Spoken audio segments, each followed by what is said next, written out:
বাড়ির যে 16টি জোন আছে তার মধ্যে একটি গুরুত্বপূর্ণ জোন হলো সাউথ ওয়েস্ট বা দক্ষিণ পশ্চিম দিক বা দক্ষিণ পশ্চিম জোন।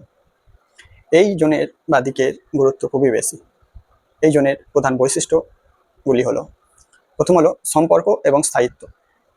এই জোনের একটি গুরুত্বপূর্ণ বৈশিষ্ট্য হচ্ছে যে রিলেশনশিপকে মেনটেন করা।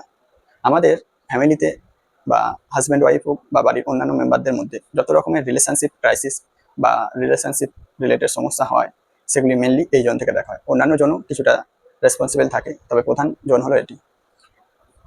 পরিবার, জীবনসঙ্গী বা বাইরের দুনিয়ার সাথে যে কোনো মানুষের সাথে সম্পর্ক কেমন হবে তা এই দিকে ভারসাম্যের উপর নির্ভর করে।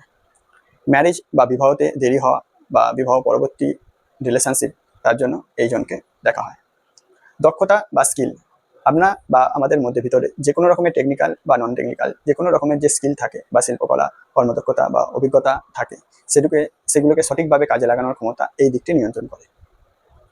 ব্যবসা এবং ক্লায়েন্টের সাথে যে সম্পর্ক, কাস্টমার বা ক্লায়েন্টদের সাথে যে লেনদেন হয় এবং সম্পর্কটা কেমন থাকবে তা এই দিক থেকে বিচার করা হয়।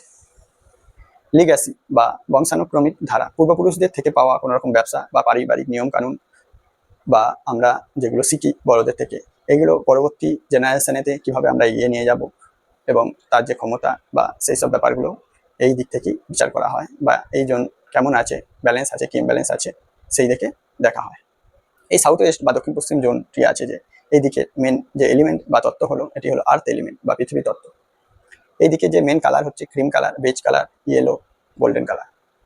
এই জোন বা দিকটিকে যে বায়ুতত্ত্ব যেটা আছে স্পেস এলিমেন্ট, ফায়ার এবং ওয়াটার এলিমেন্ট এই দ্বারা বিঘ্নিত হয়, বা এই রিলেটেড কোনো কালার, যেমন এইদিকে যদি red colour, blue, black colour, এইসব কালারগুলো আসলেও এই জোনকে ক্ষতিগ্রস্ত করে থাকে।